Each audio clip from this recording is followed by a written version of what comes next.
Good morning, everybody. So I'll be discussing two papers, and mind you, there will be no recommendations after these because these are kind of research-oriented papers. So it's still in the early phase of development. So the first paper was from Gustave Roussy Cancer Center in France. They have talked about tumor-infiltrating lymphocytes and PD-L1 expression in ovarian cancer specific to post-chemotherapy samples or post-chemotherapy specimens and what their prognostic value is in this. Just to give a brief background, these days a lot of hype about PD-L1 and PD-L1 checkpoint inhibitors, which are used in various kind of tumors, including melanomas, renal cancers, lung, to be solid tumors. And basically, this diagram may help you understand what is this. If the tumor does not express PD-L1 or the antigen is presented to the T cells, which are the killer cells or cytotoxic T cells in the immune system of the person, and they would attack the tumor and kind of manage the tumor or kill the tumor cells. Whereas if the tumor cells express PD-L1 and if the T cells express PD-1 cells, this has got an inhibitory effect on the T cells, and the T cells become inhibited and they don't attack the tumor cells. That's the basic background.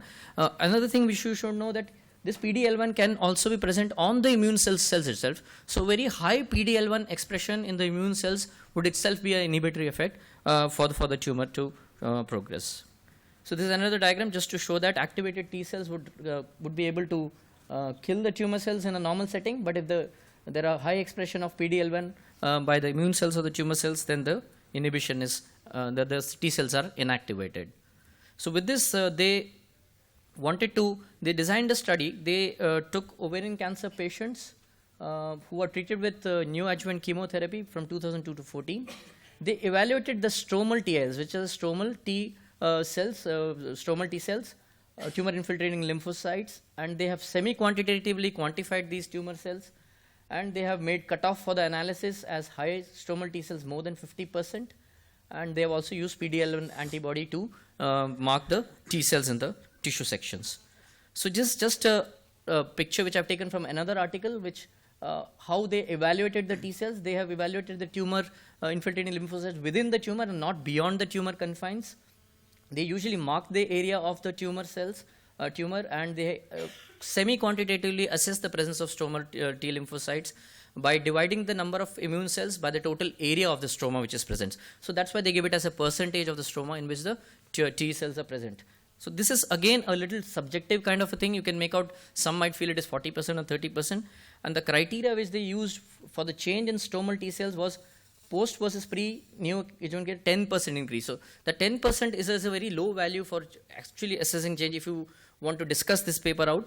So because this is again a very subjective kind of assessment by looking at the tumor sections, how much the increase or decrease in the tumor TILs is there. So this is PD-L1 staining. This is taken from a lung paper just to show you how immunohistochemistry looks under the microscope. This is brown kind of staining. If it is absent, there is no staining. And if it is membranous kind of strong staining in the T cells or the tumor cells, then you give it a strong score like this. This is another example to show that sometimes the immune cells may be positive and the tumor may be negative. Here the tumor cells, which are the larger cells, are positive, and the lymphocytes can be negative. So this is how they assess the immune IHCs in this. So in their outcome, they have found that the level of stromal TILs varied 22% in different kind of things. And what they found that in the paired samples, the stromal T cells increased significantly post chemotherapy. So chemotherapy kind of makes the antigen to be broken down from the tumor cells, and probably more and more tumor infiltrating lymphocytes come into the tumor, and they have a role to play in the control of the tumor cells in this setting. The median follow-up was 52 months. And in the univariate analysis, they found that for every 10% increase in the stromal tumor infiltrating lymphocytes, it resulted in 12% or 9% decrease in the relapse event. So the more the tumor infiltrating lymphocytes come post chemotherapy, the more chances that the disease may not relapse very early. So that was the main thing which they found. And even multivariate analysis, the high presence of high number of stromal T infiltrating lymphocytes was an independent prognostic factor. But I'm sure it remains to be seen and remains to be understood that this is not absolute. And so it can be easily discussed and said that TILs and PD-L1 increase in more than half of the patients following NACT. And this is because the chemotherapy may induce death of the cells somewhat, and that it increases the stromal T cells into the tumor, and they may have a role in prognostication as well as in control of the tumor. So coming to just review of literature, some of the papers have said that the prognostic benefit of high intratumoral TILs was observed only if the surgery had was complete cytoreduction. So again, you cannot say that in every tumor sample you start need to start reporting stromal TALs. It has got a role, but not over and above the primary kind of treatment of management, which is optimal cytoreduction in these cases. Another paper has also said that after chemotherapy, some of these patients may start expressing more of the stromal TILs and and they may retain their activity to kill the tumor cells more after chemotherapy. So that some papers have been done. If I have to put it in a take-home message, stromal tumor-infiltrating lymphocytes in ovarian cancer can immunomodulate the course of and prognosis of the disease, and they may be what you may do. Okay, you may use these tumor cell lines on a frozen section. You may take out the section from the tumor. You may elute out the T cells. You can enrich them in vitro and reintroduce into the patients so that these can go and home on the tumor and lead to the control of the tumor.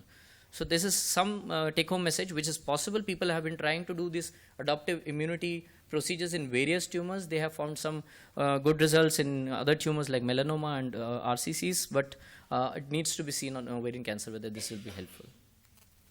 Can I move on to second? I'll move on to the second.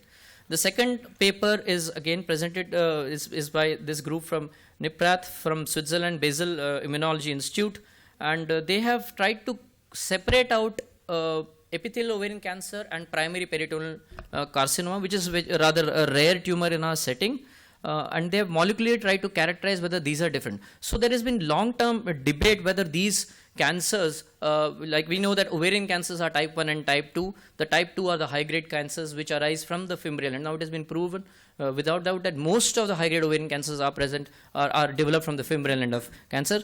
But primary peritoneal cancer is a very ambiguous kind of a tumor, and it is diagnosed by a series of exclusion criteria in which the bulk of the tumor is in the peritoneum. Even if it is on the ovary, it should be on the surface. If it infiltrates the ovarian cortex, it will be less than 5 into 5 millimeter square area. Then only we diagnose a case of as primary peritoneal. So this paper basically, they have tried to do molecular profiling by using different kind of procedures like immunohistochemistry, in situ hybridization, and next generation sequencing. They have centralized the pathology reports and they have confirmed that these are primary peritoneal cancers, and they have taken 5,600 EOC and 521 primary peritoneal cancers, and they have found that there were significant differences which were found in IHC and NGS. Although you can see that the percentage of IHC staining in these two and the percentage, they have found that these are significant, and they predict in this paper that probably a primary peritoneal cancer is molecularly and developmentally or sort of the pathways of development of primary peritoneal may be different from a primary ovarian cancer. As you say, they have done a lot of antibodies, they have used a lot of molecular procedures, and they have found that almost all of them are significant kind of changes.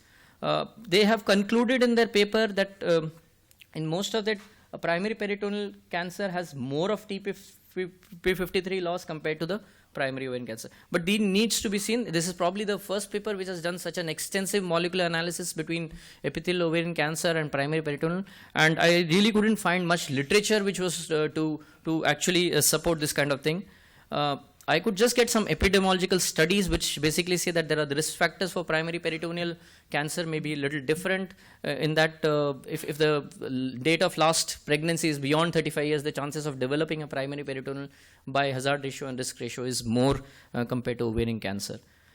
Some other studies have looked at the molecular profiling of ovarian cancer, and also in these studies they have used primary peritoneal cancer. And they have said that for the future use of the clinical people in the medical oncology setting and clinical setting, molecular profile should become a routine in the coming future, where they would be able to target these things. All the green marks in this kind of graph are showing that they have molecularly profiled the patient at this point, and they have used different kinds of molecular targets to increase the survival of the patient and prevent the recurrences. Thank you.